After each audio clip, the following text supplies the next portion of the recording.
अस्सलाम वालेकुम दोस्तों। काफ़ी दिनों के बाद आपका दोस्त ज़ुबैर एक बार फिर हाजिर है। ताख़ीर इसलिए हुई कि किस्से तो बहुत सारे थे लेकिन चेहरे पुराने नज़र आ रहे थे, तो किसी एक नए चेहरे की तलाश थी। लद्दाख के बाद ये मेरा पहला शूट है और मैं जिसका इंतज़ार कर रहा था वो शख्सियत इस वक्त दुबई में मेरे साथ है और उसके बहुत बड़े से होटल के कमरे में मैं मौजूद हूँ। और उसके लिए सिर्फ इतना कह सकता हूँ कि हुए तुम दोस्त जिसके, उसका दुश्मन आसमां क्यों हो। लेके चलता हूँ उनकी तरफ, बात करते हैं उनसे। अस्सलाम वालेकुम। हेलो, अस्सलाम वालेकुम। ये मेरी खुशकिस्मती है कि मैं ज़ुबैर साहब के साथ बैठा हूँ और उन्होंने मुझे ये शर्फ बख्शा कि मैं जो है उनके शूट में शामिल हूँ। तो उसके लिए मैंने खैर मुँह भी बहुत धो लिया, सब कुछ कर लिया। अभी जो है वो तो वैसा ही दिखा पाएंगे ये, लेकिन मैं इनके लिए हमेशा एक शेर लिखता हूँ, वो मुझे जहन में नहीं आ रहा, तो मैं देसी भाषा में बोल देता हूँ कि तेरी चाल रूखी, तेरी बात सूखी, तेरी हर चीज़ रूखी। लेकिन अभी क्या करें, मजबूरी है, तो हमें दोस्ती तो चलानी ही पड़ती है। अब इस उम्र में बोल भी नहीं सकते कि हमारा दोस्त नहीं रहा ये। अच्छा, ये बातें जहाँ से आ रही हैं मैं इनको वो वाला बटन दबा के, रिवाइंड का बटन दबा के बहुत तेज़ी से वहाँ लेके चलता हूँ जहाँ से ये बातें शुरू हुई थी। यानी कि आज हम एक दूसरे के ख़िलाफ़ इस तरीके की ज़बान इस्तेमाल करने के जो हकदार हुए हैं, इसकी फाउंडेशन यानी इसकी दागबेल कहाँ से पड़ी थी? हमारा स्कूल। और इसमें सबसे पहले मैं ये बताऊं भाई, ज़ुबैर जो है मेरे बड़े भाई भी हैं। लोग समझते हैं कि ये मेरी क्लास फेलो थे, तो उसमें ज़रा सा मुगालता ये है कि वो शायद बहुत कम लोगों को पता होगा कि क़यामुद्दीन साहब जो हैं वो मेरी क्लास में थे। लेकिन मैं फेल नहीं हुआ, वो प्रमोट हो गए, क्योंकि वो मेरे से एक साल बड़े थे। अब वो प्रमोट हो गए, ज़ुबैर की क्लास में चले गए, लेकिन वो मेरे मेंटर थे। वो मुझे साथ लेके घूमते थे, क्योंकि वो वैसे भी अपना बाहुबली में से थे शुरू से, ओखला के। तो वो मुझे बड़ा प्रोटेक्ट करके रखते थे। अब जब वो ज़ुबैर की क्लास में हमसे एक क्लास आगे चले गए, तो जैसे भी वक्त मिलता था, तफरी होती थी हमारे यहाँ, रेसिस को तफरी कहते थे, जो स्कूल में होती थी हमारे जामिया मिडिल स्कूल में। तो तफरी के टाइम पे मैं इनकी क्लास में चला जाता था। तो ज़ुबैर से, मुजफ्फ़र से, अजदत से, राशिद रफ़ीक से, इन सब लोगों से हमारा मिलना जुलना ज़्यादा रहता था बनिस्बत अपनी क्लास के कुछ मतलब बदमाश लोग थे जो हमारा ग्रुप था। बाकी वालों से हमारा इतना ज़्यादा नहीं था, अगली क्लास वालों से ज़्यादा था। तो कोई किस्सा जल्दी से कुछ सुनाना चाहेंगे? एक तो ये है कि भाई ज़ुबैर ने हमारा बहुत साथ दिया स्कूल में भी। एनसीसी के ये बेस्ट कैडेट थे, तो अभी भी जहन में जब इनका गार्ड ऑफ ऑनर इनका सबसे ज़्यादा अच्छा होता था और सबसे आगे रहते थे। लेकिन हमारे काम ये कब आए, जो रेफ्रेशमेंट मिलता था उसमें हमको ये एक दो मार के जो है एक्स्ट्रा दे देते थे। क्या दे देते थे ये भी तो बता दो। रेफ्रेशमेंट अच्छा दे देते थे, और दूसरा मसनद नशीनी के जलसे में भी ये वॉलेंटियर होते थे। तो उसमें बच्चों का ख्वांचा जो रशीद साहब चलाते थे, रशीद सर चलाते थे, उसमें से भी अपने को कुछ मिल जाता था, क्योंकि हम लोग पूरे साल उसका इंतज़ार करते थे। और इतना मुद्दत गुजर गई, लेकिन वो समोसा, वो बालूशाही, स्पेशली बालूशाही मुजफ्फर भाई की, ऐसा टेस्ट आज तक तो मिला नहीं जो मसनद नशीनी के जलसे का होता था।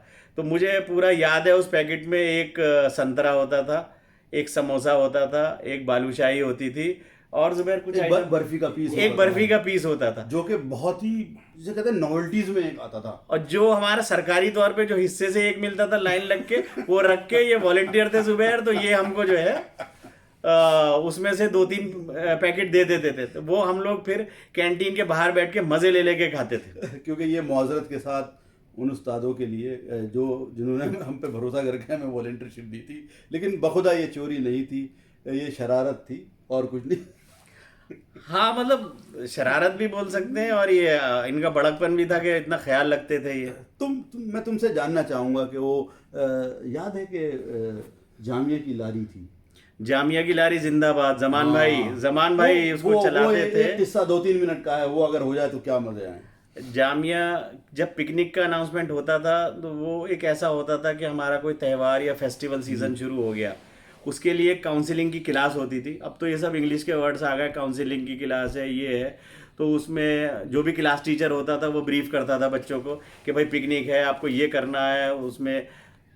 उसमें आपको पिकनिक के लिए क्या क्या सामान ले जाना है, एक अदद पानी की बोतल ले जानी है, एक रुमाल ले जाना है, एक तौलिया ले जाना है, और घर से खाना लेके आना है। तो खाना भी डिस्ट्रीब्यूट हो जाता था, कुछ लोग पराठे बना के लाते थे, कुछ लोग सब्जी बना के लाते थे, और हम लोग सुबह वहाँ पे जमा हो जाते थे और लाइन से फिर हम जामिया की लारी में बैठते थे।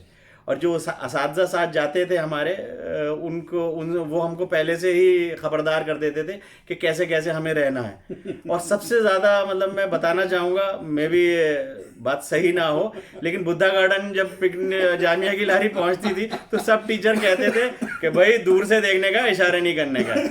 तो जो पुराने लोग बुद्धा गार्डन से वाकिफ़ हों तो उन्हें मालूम होगा कि बुद्धा गार्डन में मतलब थोड़ा ज़रा रोमांटिक माहौल रहता था, तो हम लोग देखते थे उसमें।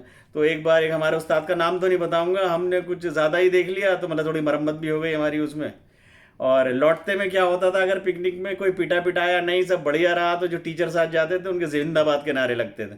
और सबसे ज़्यादा जिंदाबाद के नारे लगते थे और सबसे ज़्यादा जिंदाबाद के नारे लगते थे, जुबैर बिल्कुल सही कह रहा है कि जमान भाई जिंदाबाद, जामिया की लारी जिंदाबाद।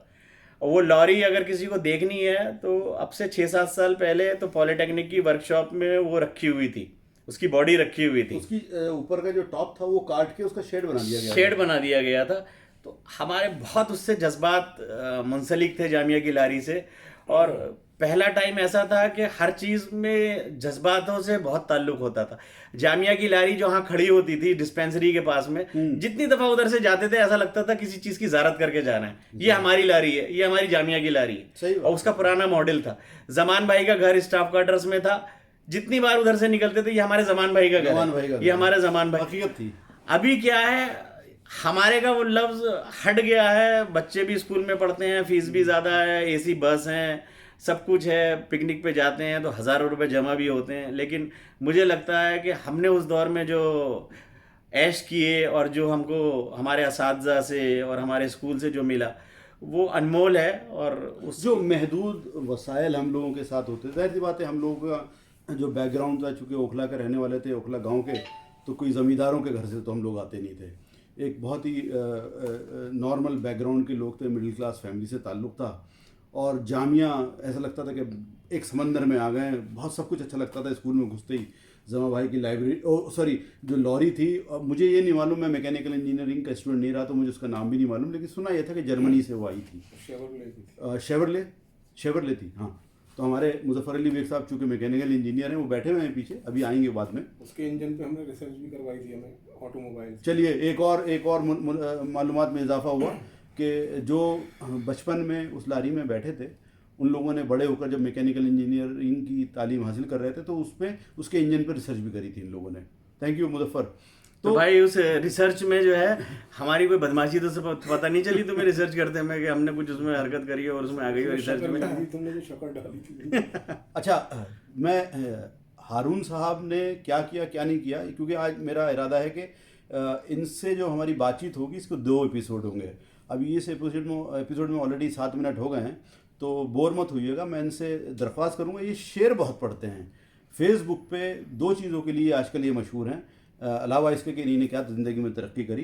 किसी का बर्थडे हो, सबसे पहले अगर कोई मैसेज आता है मिठाई की तश्तरी लिए हुए तो वो इनका आता है। उसके अलावा बिला नागा, ये फेसबुक पे एक ग्रुप भी है हमारा बैदबाजी का, उसमें इनकी एक गज़ल और अपनी इनकी प्रोफाइल पे गज़ल हिंदी और उर्दू में होती है। तो कुछ चंद अशार पब्लिक की नज़र। भाई देखिए, एकदम तो ये सब हम कट कॉपी पेस्ट वाले हैं तो एकदम तो याद नहीं आता है, लेकिन अशार मेरे यूं तो ज़माने के लिए हैं, कुछ शेर मगर फ़कत उनको सुनाने के लिए हैं।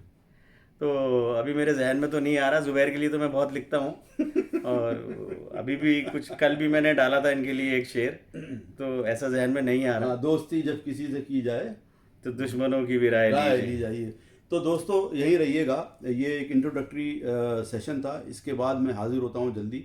देखिए जामिया का कैप जो मैंने इनके लिए मैं खास तौर पे लेके बताइए आप। ये जामिया की मोहब्बत ही है, जो ये बम्बई से आए तो वहाँ से सबके लिए कुछ ना कुछ सामान लेके आए।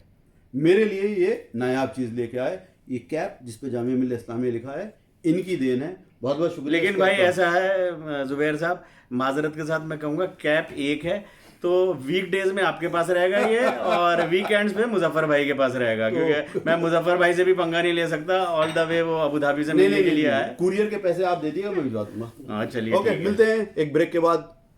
खुदा हाफिज।